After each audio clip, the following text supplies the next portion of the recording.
What a week. My interest in news is not really in the hamster wheel of the obsessions of Westminster correspondents. No matter how furiously you pedal, most of it won't matter in 6 weeks' time, never mind 6 years. As I understand the Prime Minister's position, no such parties ever took place in 10 Downing Street, or if they did, the dozens of spads off their collective faces were partying so demurely that they didn't disturb him upstairs in the pokey, if refurbished flat, getting an early night after siring his 27th kid or whatever he's up to by now. Likewise, the apparently routine drug use in the Houses of Parliament, the whole cocaine thing, was going on right under Boris's nose, and he never noticed a thing.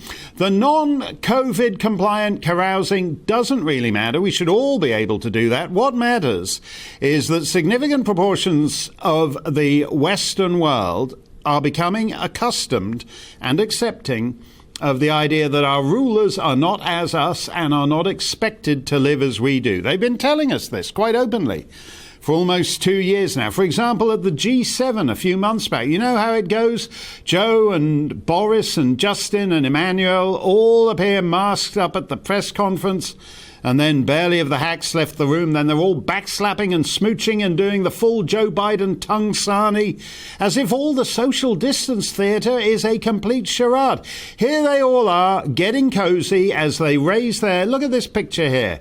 They're all getting cosy as they raise their eyes skyward. Look at those fellas, to watch this week's variant flying in from the South Sandwich Islands. Oh, look, how... what's that, between Boris and Justin? That's about 2¼ inches.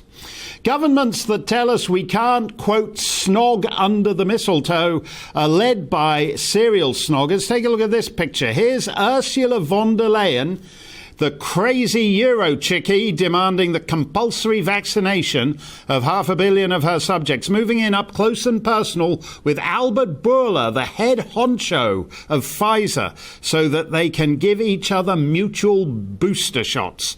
A literal image of the non-socially distant relationship between government and big pharma. They're not being, quote, caught out. They're signalling to us, and they're getting away with it, that the rules don't apply to them. They are a class apart. Oh, breaking news. Because of the march of the Omicron variant, please spend Christmas alone in your miserable bedsit. Oh, I'm sorry, I can't hear your objection. I've got Justin Trudeau's tongue in my ear. The story here, what will last long after Omicron has been forgotten, is the shift in the relationship between the rulers and the ruled. Why are we cowering before a variant that doesn't seem to have any discernible impact on anybody other than a slight weariness and heaviness of limb?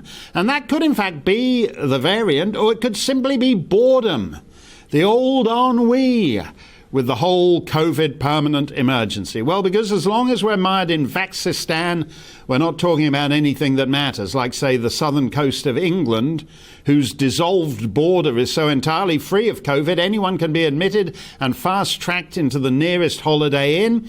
Or the fact that the union of what Boris Johnson once called the awesome foursome, back when he still had his mojo, the awesome foursome, England, Scotland, Northern Ireland, Wales, the union has been dramatically weakened under his rule. Or that the Chinese subversion of the Commonwealth, island by island, goes on with no pushback whatsoever from the metropolitan power. Because of Chinese money, the Queen has just lost her Barbadian throne in a nation where in 2016, 2019, polls never found more than 24% support for a republic. Where next in Her Majesty's dominions, the Chinese have spent £1 billion in Antigua and Barbuda, which seems rather a lot for a country of under 100,000 people. And how about the biggest story of all? Colin Brazier's Twitter poll yesterday asked if we're having too few babies.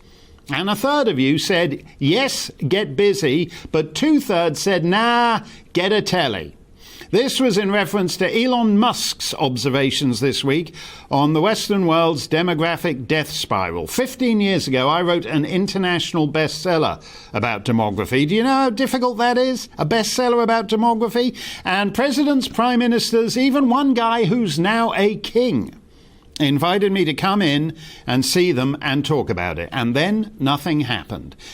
Some of the oldest nations in history, from Greece to Japan, are going out of business and are mired in tailspin demographics from which no society has ever recovered. And those that aren't in that desperate situation rely almost entirely on mass immigration. Again, to a degree, no functioning society has ever attempted. So with respect to two-thirds of Colin's audience, the future belongs to those who show up for it. And right now, significant chunks of Europe and North America are heading for the express checkout. It's kind of pathetic. They've supposedly built the great progressive utopia, but figure, hey, what the hell, it's not worth bequeathing to future generations.